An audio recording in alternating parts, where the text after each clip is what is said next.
Hey, and my name is Crunk Chocolate, and welcome to End of Season Report, part of Shades of Blue podcast content season. We're streaming live on FanFest, and shout out to everyone on Patreon who is watching with us.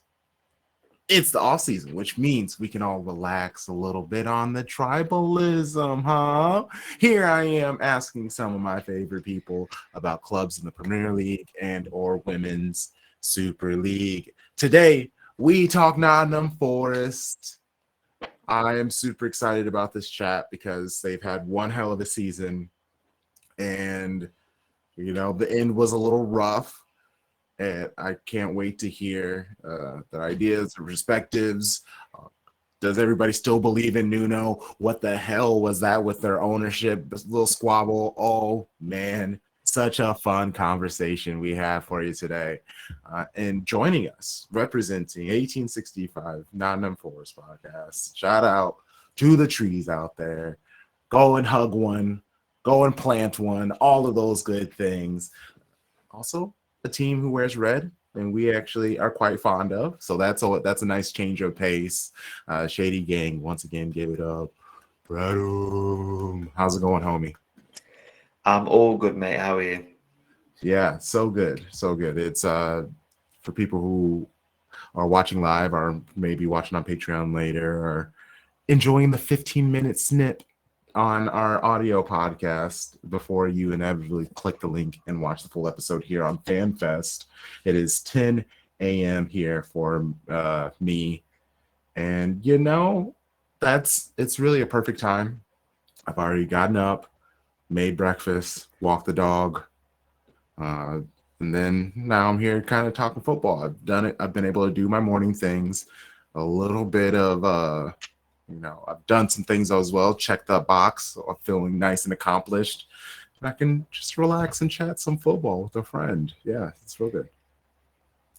Yeah, man, I'm excited. I'm looking forward to talking about this. There's a lot to talk about with Forest, obviously, this season. So I'm sure we've got a lot to talk about. Yeah, let's start off with the kits. The way that this works is there are 5 categories: kits, manager, squad, the supporters, the fan base, and front office. I am asking each guest to give a rating, a grade American style. So F, D, C, B, A. Feel free to use pluses or minuses. I'm not here to hold you back. And let's just talk things through. So again, let's start off with Nottingham Forest and your kits. Obviously, we can go with the home, with your thoughts and a grade. So for me, I love the home shirt. I think it's classic kind of Forest. The color, like the colors, it's got a really discreet pattern through the shirt. So which you have to kind of look quite closely to see, but I see it. Yeah. it's really cool. I think it's probably my favorite home shirt since we came back to the Premier League. Obviously, been with Adidas now as well because we were with Macron for so many years, and then the first year we came up, we had a Macron kit, which was I didn't mind. I know a lot of people did though because the quality was not great on it. So yeah, no, this I would give this season's home shirt probably like a B plus. I think it's really like one of the best home shirts we've had in a long time. B plus. There are so many of these clubs similar to Nottingham Forest where they almost have to have it look like this, or these things have to be in it. You have to figure out how you can freshen it up, give it a little bit of originality. You can't just have like a plain red shirt every single year. I mean, obviously you can, but I like the subtle pattern. It's very nice in it. Yeah, so I'm gonna go like the away shirt is really popular with Forest fans, but I don't like it. It's not really a bit of me. I don't mind a bit of pink. I've got some pink clothes, whatever, but this shirt just doesn't. It does not do it for me. I think it's okay, the blue and the pink, but I'm going to give that like a C minus. That's really just not really my vibe. I don't. So I have the home shirt and I have the third shirt. I don't have the away shirt. Hey, that's fair. Um, you that is the one that I guess I am least interested in, and the third shirt, naturally. I love that because, it gives me similar city color vibes. So I like that. Oh, and then this also has a subtle pattern as well. That's nice. Yeah, what are your thoughts and rate on that one? Yeah, I thought you'd like the third shirt. To be fair, it is Man City colour, really, isn't it? Now, look, I mean, earlier in the season when we were winning games in that shirt, we were saying, "Oh, like, we're playing like Man City. Maybe it's just the colour. Like, you have to wear this colour in the Premier League, and you start playing like City." So maybe not City this year, but Cities of years gone by.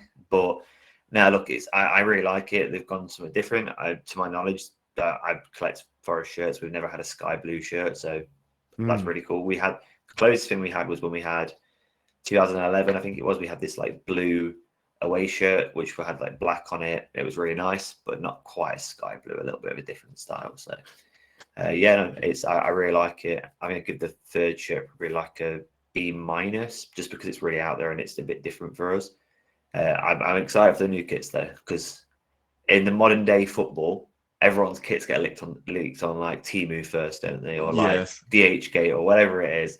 The shirt before it gets released, because for some reason I don't know how it happens, but all of these factories over there seem to find out what the design is. So if our designs are true, our away shirt for next season is lovely. Yeah, City have they've announced the home, and yeah, the kit's already up on like Opleak and all these other things for ours. Like our third kit is gonna be this awful like rain. Like it's like highlight green, and then there's actual like raindrops on the kit. It's and the fan base is not happy, and naturally, anybody who is not a City fan has had a very fun time dunking on the shirt. It was rough. Yeah, and maybe it's the drops for the tears from this season from City fans. I didn't think of that. That's smart. I didn't peep that. Okay. Oh shoot, what was the grade that you gave for the third kit? I went B minus. B minus, yeah. Okay. All right. Well, time to talk the manager.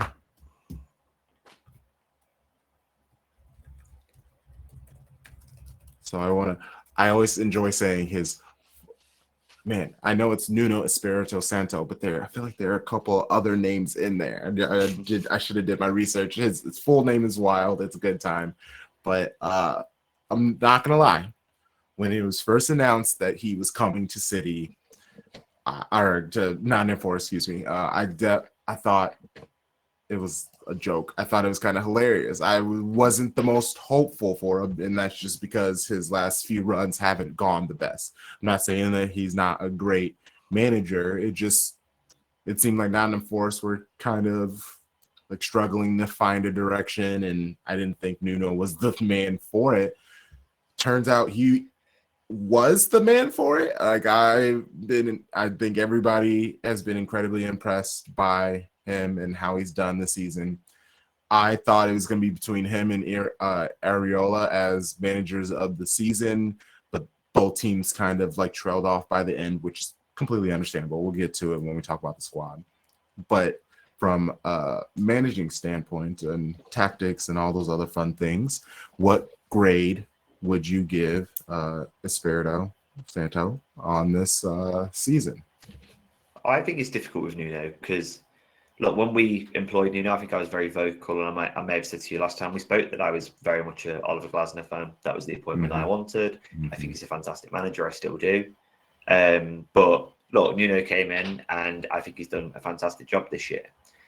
We'll talk about the squad a little bit later, but I think that there's probably managerial faults in the last month or so, but it's also a lot of it was his hands were tied behind his back a little bit. We didn't really invest in January. I think that that's something that we should and could have done, and I think that would have given him a platform to get this team, finish with third for most of the seasons, finish in the top four. We needed to invest in January, and we didn't. Don't know if that's Nuno's decision or whose decision that may have been, but based on that, and based on the fact that the last month kind of went a bit off the rails, it knocks the score from what would have been like an A+ to maybe like a B plus, because ultimately we doubled our points total from last season. That's a pretty insane thing to have done. We are playing European football next year, which again it's insane. I was born in 1998. Forest were relegated the year after I was born, and I've been a season ticket holder at Forest for about 15 years, 16 years now. Seeing us play in Europe is going to be one of the most special experiences, like of my lifetime for sure. So Nuno has delivered that. So giving him less than a B minus would be completely harsh, no matter how the season ended. Yeah, and that's we'll get to the squad part because obviously you're watching the game more often.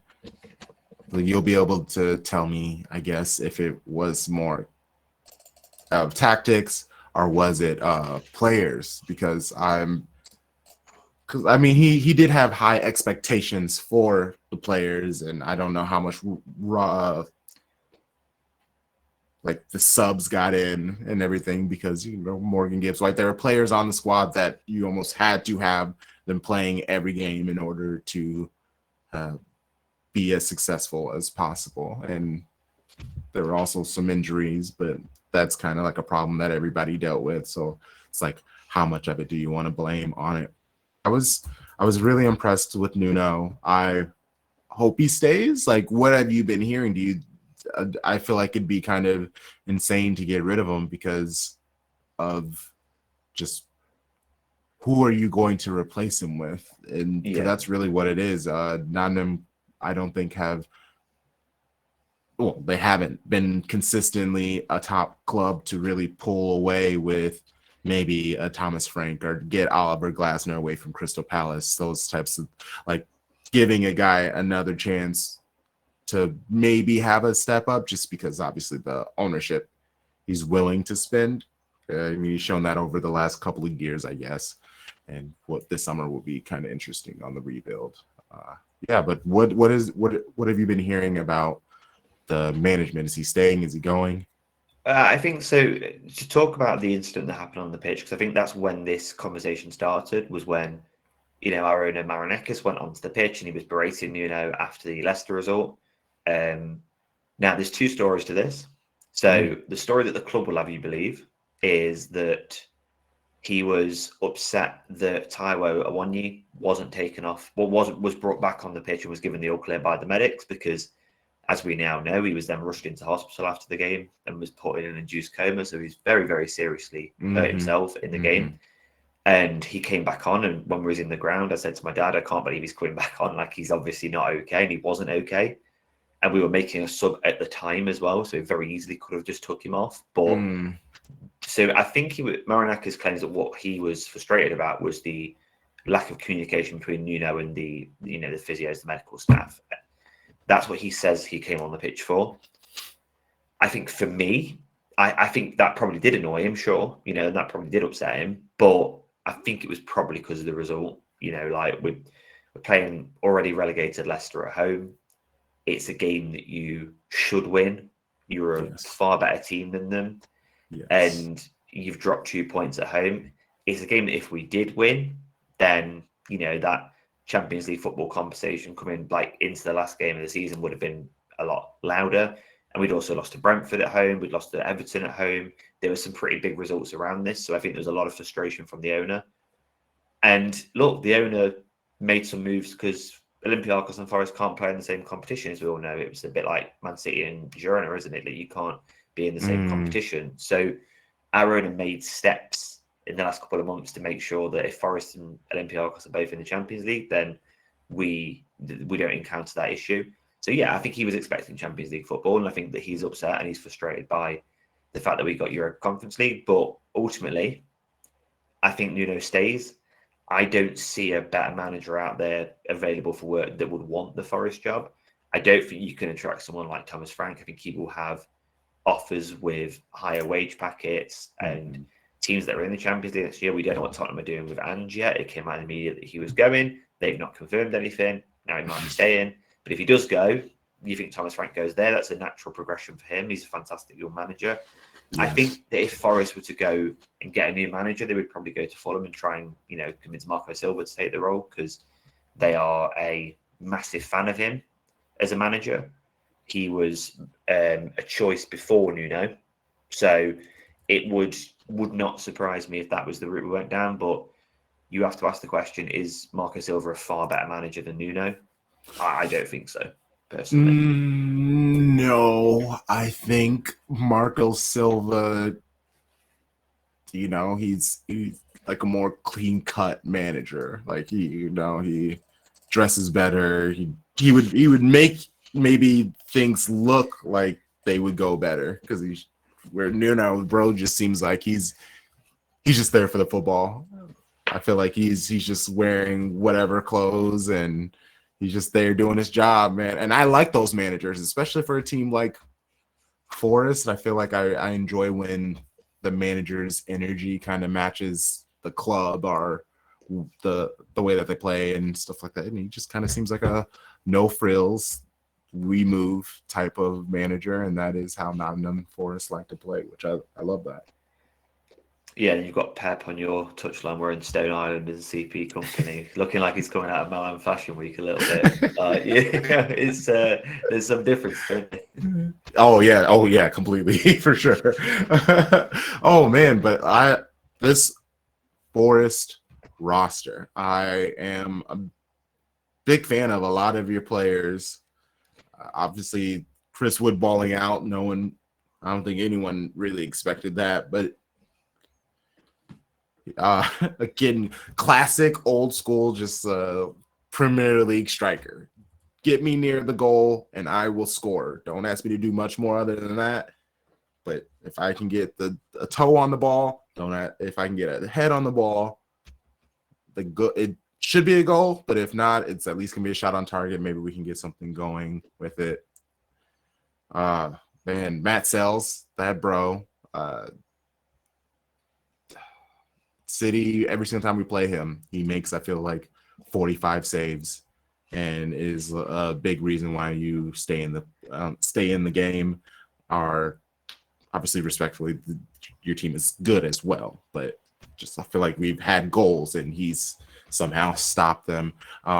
What's his name? Oh yeah, Milinkovic, that center back bro, is a fucking monster. Like, he's just this big dude who is abrasive in the best ways. Yeah, I could keep going through it. Like Ola Aina, I'm a big fan of him. Obviously Morgan Gibbs White, but we'll actually get to the Morgan Gibbs White situation of the thing.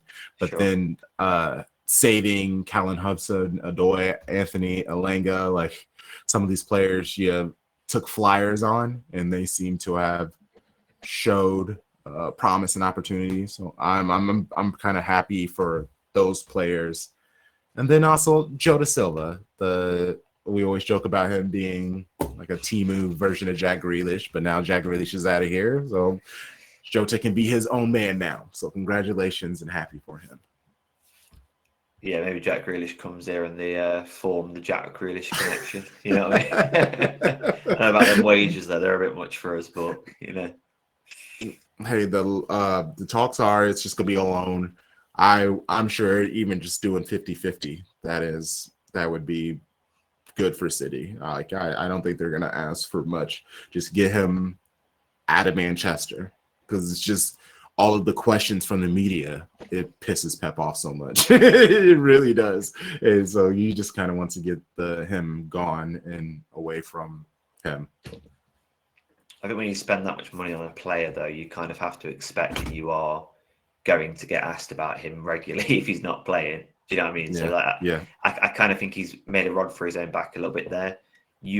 When you spend £100 million on anybody, they have to come in and be fantastic. Mm-hmm. And it's kind of why I come back to the same point that you should never spend that much on one player. Because if you Mm-hmm. look at all of the players in the history of the game that have gone for 100 million or more, very rarely does it really work out to that amount of money.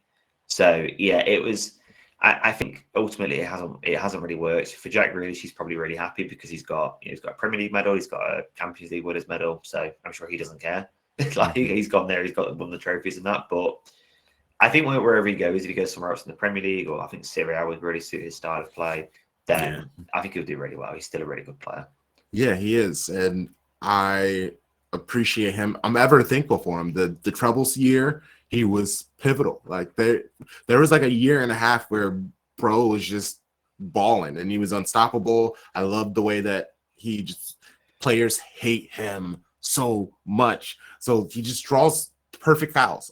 So close, like just outside of the box, perfect chances for crosses, just scoring opportunities. And the way that the ball just seems stuck to his foot, that's always great. He does things that I very much enjoy.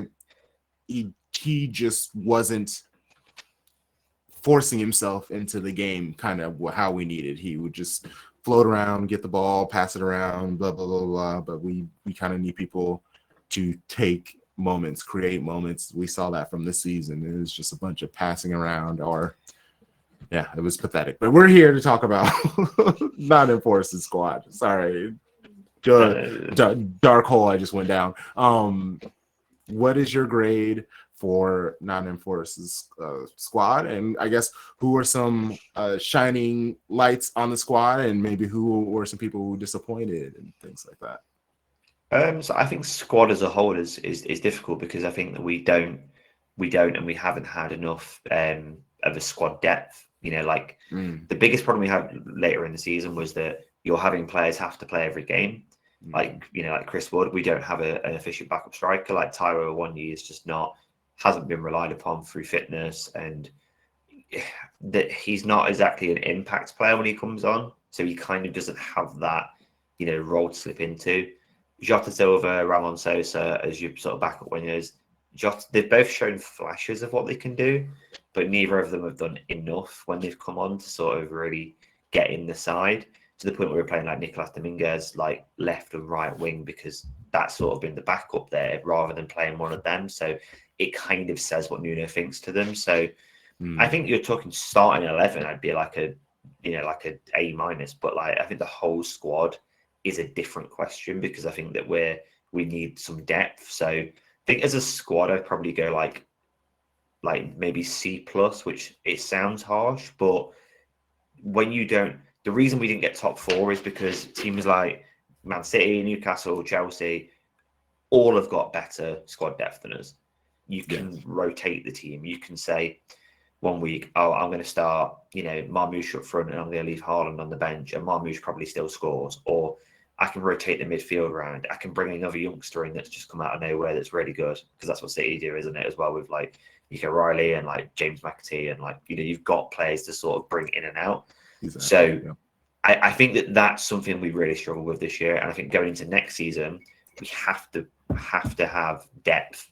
We have to have depth because we're going to be playing in Europe as well. It's another thing you've got to think about. So I mean, it looks like we've already signed 3 players before the window's even open, which is really cool. So I'm sure we can talk about that at some point. But that's going into next season. So I say C plus as a whole. Okay, great. I mean, who are these 3 players that Forest have been tied to? So we have a constant link to Brazil. That's where we've got obviously Murillo from, Danilo, and it looks as if we've signed. He's confirmed on his Instagram, so I'm assuming this is all probably done. Is Igor Jesus, who is a striker for Botafogo, Jair Cunha, who is a centre back for Botafogo, and then Cabano, who is a left back for Botafogo. So triple deal. just raided them, basically. Just raided them. And yeah, it's about 35 million euros. So it's about that 29 million pounds or something like that. So for 3 players. Yeah. And obviously they're already young as well. Cabano's, I think, 22. Cunha's like 20. Igor Jesus, I think, is 24, something like that. So they're already young. And that's actually perfect for what you're mentioning, players that will come and supplement the squad.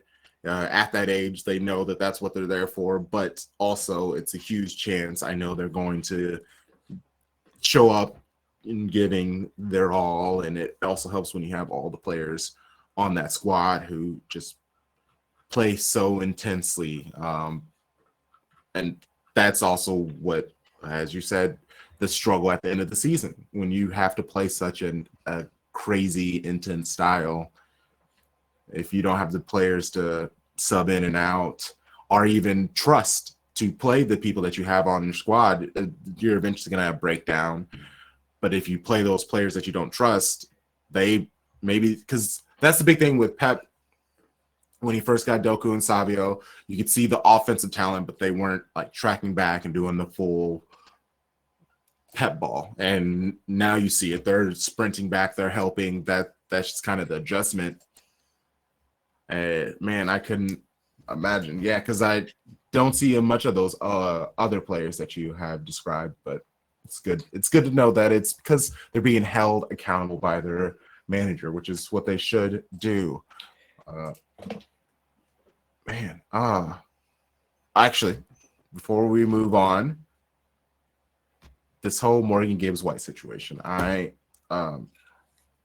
guess I understand how he could fit in the club. I like the idea that he's like best friends with Phil Foden after Phil Foden's season last year. Maybe having someone closer to him could support, obviously also be a talented player, but could help Phil Foden mentally lock in a little bit easier on the squad. That's always a positive. I remember when I was talking with Jack Gaughan of the Daily Mail, because the huge chat was Forest started wanting too much money for him. And Jack assured me that wouldn't be a problem. And I was like, I don't know. Because how much was he brought in and out in Forest? It was like 40 mil? So with all of the add-ons, which I think we've achieved pretty much all of them, so it's 42.5. So yeah, you need to make money off of that. And yeah, I mean, 80, I guess, that's probably the max I would want to pay for him. I understand he's homegrown, et cetera, but I still feel like 65 plus incentives to get to 80 would be perfect for me. But I guess that is not how the conversations has been going. I guess what would be a number you would be happy seeing Morgan Gibbs White go, or do you never want him to leave type of vibes? Like, how do you feel about him? So look, I mean, Gibbs White's my favorite player. You know, like I love everything about him. He's the best player I've ever seen in the Forest shirt. Before him, it was probably Mikel Antonio when we were in the Championship. It was fantastic for us, but Gibbs White is by far the best player I've seen.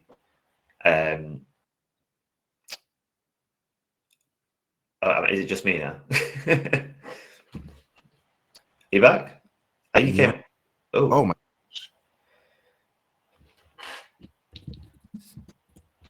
You got it. Yeah, I'm not sure if you come off my screen then.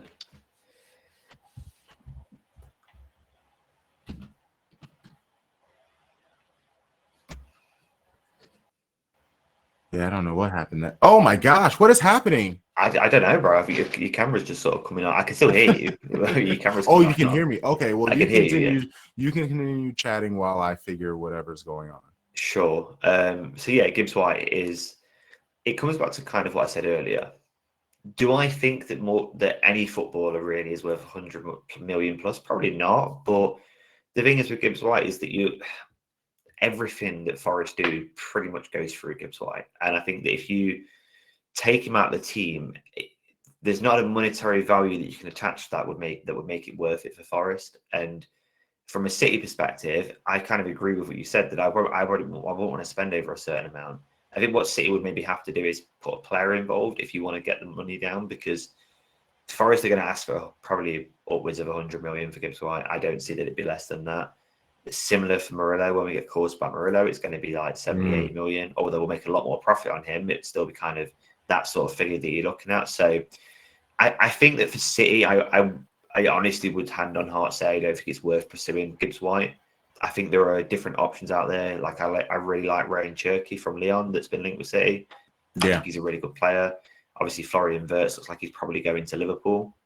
So that's probably one that's kind of off the radar, which is a bit of a shame for you guys. But yeah, I Gibbs White being the homegrown quote is great. I just think that you'd have to pay upwards of 100 million or include someone like McAtee in the deal, which I don't know if City fans would be inclined to do that or not. It's difficult. The consensus is McAtee's gone. So it's like how and where him and Ortega were tied in the possible Verts deal, but now that fell through. Everyone for the most part believes McAtee is gone. Would getting rid of McAtee, and I think the number for McAtee is only like 25-30 million. Well, that doesn't really take too much off for Morgan Gibbs White. The thing is, his position for us would be more like a Kovacic with a touch of Gundo, which I would like that. But Shirky, if he comes, he's probably going to be like a wide player. I know he's like an attacking midfielder, but I think if he comes and plays at City, he would end up being a wide player who could, in other situations, play in the midfield. If we just brought in Vinders, so that's been like Fabrizio's done the here we go and all that other stuff. So that's why I think we're out of the Morgan Gibbs White race, because the Rangers will do, in theory, what more similar to what Gibbs White would have been asked to do. I think you're safe with this player for another year. Is there any other club that you've been hearing that's interested in Morgan Gibbs White? Because of the price value, that makes it a very short list of clubs who could be interested in a player like that. So I've not heard any other clubs yet. I think that one of two things happens with Gibbs White is that he's got a contract till 2027.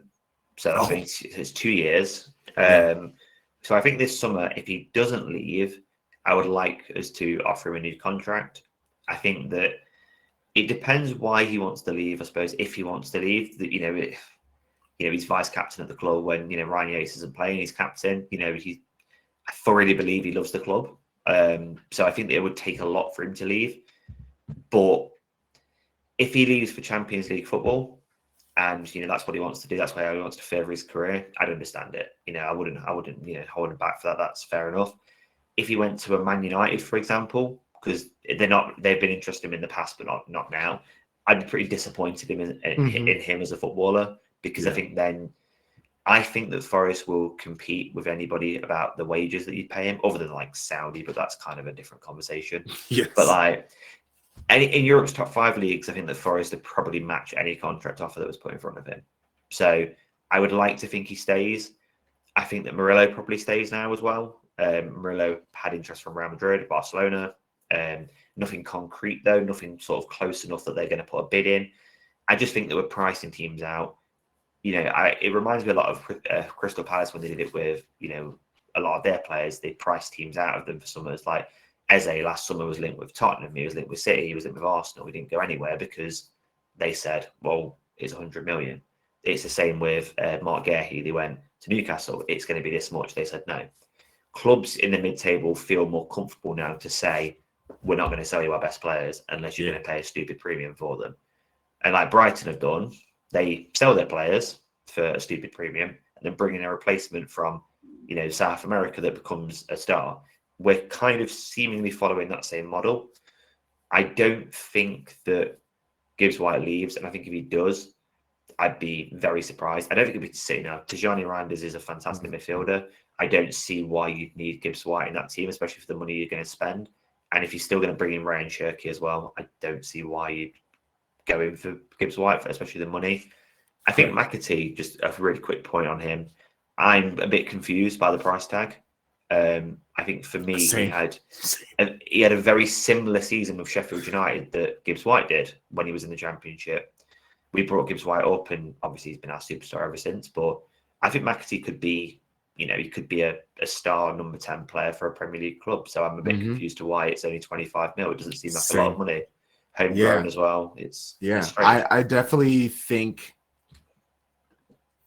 because I feel like the Cole Palmer transfer, that to me, that set a premium. Like that is our price now for a Man City Academy project with Premier League experience. And he's had a hat trick this season. He's done very well. I was expecting 40 million, but every single time I hear anybody talk about it, it's 25, it's 30. And I think maybe it's because of the fact that people know he's leaving, and that might lower the price tag. But that shouldn't have any. That's what teams want to pay, not his actual price tag. It's been very interesting. I agree with you.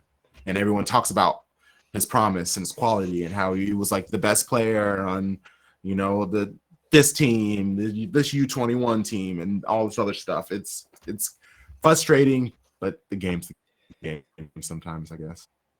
I think it'd be interesting to see where he goes, because obviously I've seen Tottenham linked with him, which feels a strange fit. I mean, obviously with Maddison, if Maddison's fit, then surely he doesn't play, and like you think he'd go to a team that's crying out for a number 10, because I think that's probably where I see him. He's probably a number 10. I think if Gibbs White left, which I'd be crying in the shower, curled up if that happens. But if that happened, I'd be more than happy with McAtee coming in, to be honest. Yeah, that I wouldn't hate that either. I watched Nottingham Forest games, but I definitely would be locked into more, and I wouldn't be the only Man City fan. I feel like a whole bunch of other Man City fans would, especially because you're in a different European competition than Man City. Like, and if you are successful again, in theory, that'll keep a Chelsea, a Tottenham, an Arsenal, Man United out of the top 6 as well, which brings joy to our hearts. So just know that you got a friend in us. And obviously until you start messing things up for us, but until then, we won't worry about that. It's all good. We're all friends. The vibes are all positive. Sweet. All right, let's move on to the next topic: supporters. And this is it's really good having you. You're a little more tapped into the fan base and what's going on, and the people who the match going fan to know, instead of whatever I talk to Americans and stuff, unless we're going to multiple games. I do have lots of friends and connects over in Manchester, so I do temp check with them all the time, but obviously you will be a little more tapped in than I would say with me, with the Man City fan base, with overall their thoughts with things. So how did the supporter fan base do this season? How did they handle the positives and the negatives of the season? What grade would you give them? Yeah, so I think that, like City Ground is special. And, obviously I'm going to say that because I'm a Forest fan, but like, I think when we watch it on TV, you see like, Mullock and Tyre at the start of the game. We do a lot of tifos. We have a lot of like displays from our amazing fan group, Forza Garibaldi. They do all the displays, and they do like tireless work, like they do great work. So we do have really good fans. I think away, we've sold out every away game since we came up. I don't think there's any that we haven't sold out, even Tuesday night ones, like it. Wow. So I'm a season ticket holder and an away member, but we have tier list of away members. So I have to go into a ballot for every away game. Some I get, some I don't, standard stuff really. But whenever I go to away games, whenever I can, it's incredible. And I think going to Europe next season, the fans are going to be rewarded for their fantastic support by getting to go to a lot of really cool places in Europe. So yeah, look, our fans are amazing. I know that most fans would say that, most clubs would say, our fans are great, but I would always give our fans an A+. They are fantastic. Like we get good crowds for our women's games. We get good crowds for our under 21s games. Like it is a real commitment. Nottingham is a 2-team city, but we still kind of have this massive fan base, and we desperately need to get the ground extended because 30,000 just isn't enough at this point. Nice. Sorry, dumb American here. Who's the other club in Nottingham? Notts County. Notts County, right? Yeah, man, I just haven't heard that name in a while. They're stars in Welcome to Wrexham. If anyone watches that, they are the first couple of seasons of that show. They are big stars in it because they're big adversaries to Wrexham. So for any Americans out there, I'm sure you've watched that. So that's a lot about Notts County, and they are when they are actually the oldest football league club. So they have got a lot of heritage. They're, whatever. There's no real rivalry between Forest and County. I think their fans don't like us, but I don't really care. Like I'm not. It's just Derby for me. Like I hate Derby. I don't really care about anyone else. Yeah. But it's a predominantly Forest city, and I think most Notts fans probably agree with that. Great. what I've very much enjoyed chatting with you about Nottingham Forest. There are a couple other Forest supporters that I've connected with on Blue Sky that are like fantastic accounts that like legitimately we'll just have conversations about each other's teams and players and things like that, and that it's very nice. There's no friction, and so that's been very nice. I'm sorry, what was the grade that you gave the supporters? I give an A+, and I think I would always give our supporters an A+. Yeah, I there are so many other clubs that I feel like their fan base comes off a little more petulant. I'll just leave it at that. And yeah, like I said, I have nothing but positive interactions with all Forest supporters. Cool. Well, let's keep it moving then to the final topic. Front office. Okay, decisions were made. I, with the hindsight, with the season doing what they've done, the Nuno hire seems like it was a positive one. How they seem kind of strong in standing up to the clubs when it comes to Morgan Gibbs White and Murillo, not backing down for the price. And in some of the smaller clubs, like they would get afraid about that. They'd be like, "Oh, I don't want to upset players because maybe they'll stop coming here if they think we're gonna ruin their chance to go play at a big club." But Brighton has kind of opened up that window where you can kind of say, no, the price is the price, and someone somewhere will meet that price. What are your thoughts on the front office this season, and what grade would you give them? Yeah, look, I think my biggest criticism of the front office, if we're saying that front office definitely are the ones in charge of transfers, I think that January window is incredibly disappointing. I think when you're challenging for Champions League football, and you've got clubs like Man City, Chelsea, Newcastle, Villa that you're competing with, you have to spend some money in January. You have to get some reinforcements in. We desperately needed a backup striker to Chris Wood all season, and we didn't bring one in. That hurt us, and the summer recruitment was fine, to be honest. We brought in a lot of good squad players. We brought in a lot of players that have been fantastic, like Elliot Anderson's been outstanding. He's like a player that a lot of us big fans of. We've brought over the last couple of years with like Hudson-Odoi and Alanga, and Murillo's been a success story. Milenkovic is probably signing the summer sells. Like, we brought in players that have made a massive difference to the starting 11. So if I could grade them separately from like starting 11 wise for transfer wise, they've done brilliantly, and then building the squad and investing in the squad to qualify for the Champions League, they didn't do a very good job at all. So I would put them in a very mid kind of a C plus again, mainly because they do. I think Edu's doing like coming on board to kind of do the job of the scouting for South America and bring in sort of undervalued gems and make them into superstars in the Premier League. Kind of the Brighton model, if you want to call it that. And I think I'm really happy that that's where we're going. I'm happy that we're spending £35 million on 3 players.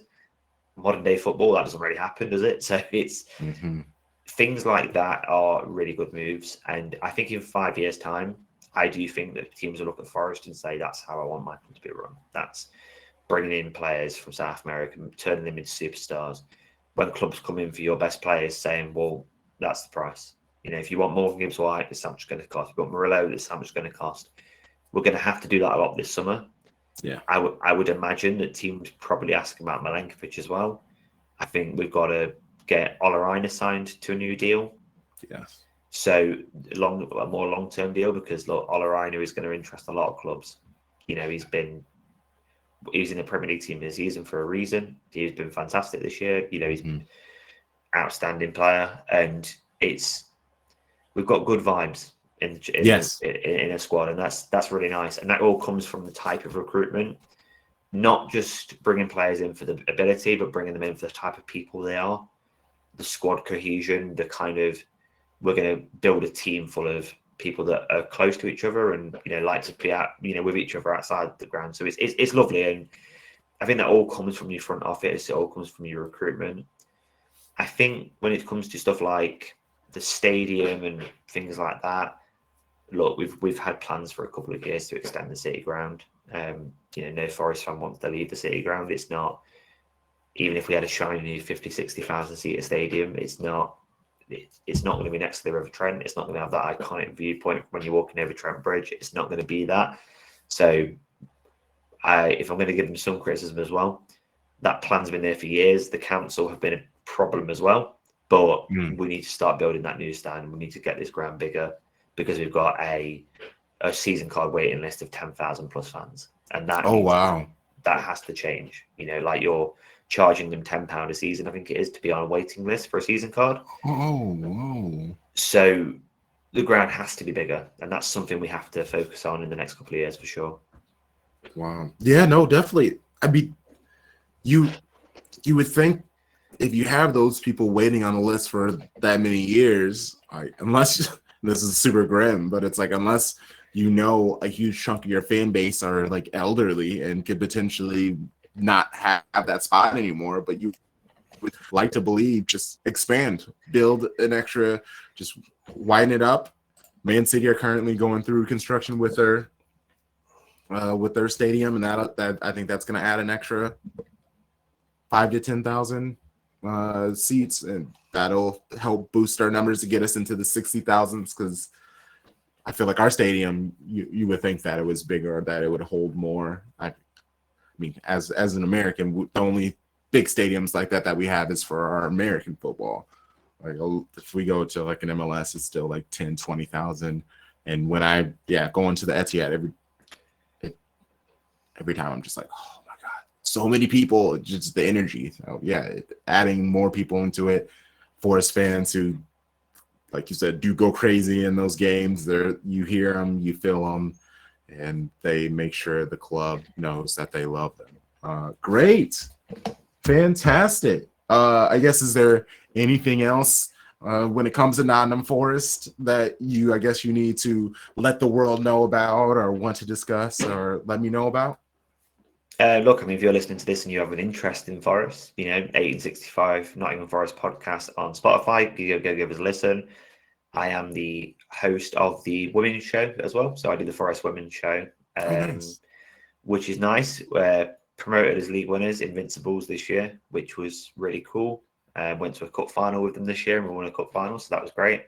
So if you're interested in the women's game as well, we talk about a lot of the league and a lot of the other teams, and the structure and what can be done with the women's game. So that's all, talk about all of that when it's with me. So if you're interested in that sort of stuff, check it out. And I think with Forest next season, it is win the Conference League, and which sounds like I'm being really over the top or whatever. I don't think there's anyone that's projected in that league next year that is better than Forest. Even like your Lazios, I think we can beat them on their day. I think that's a competition that we should win. So the goal next season, I don't really care where we come in the league. Let's win the Conference League. That's the main one for me. Yeah, I mean, similar to Chelsea. Like, Chelsea were expected to win it, and I would feel the same way about Nottingham Forest. Yeah, definitely. Well, thank you for your time. Very much appreciate you. Whenever Nottingham Forest get to the WSL, what league are they in? Just been promoted from what would be the equivalent of League One, so going into the Championship next year. Okay, cool. Well, hey, once they get to the WSL, I'll be in touch for that. And then also, we have a WSL podcast in our network. So I now know I have someone to reach out to about that. Perfect, sure. Perfect.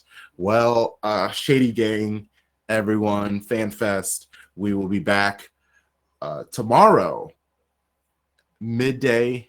And here in America, check our social medias at Shades of Blue and W to know specifically when the show goes live.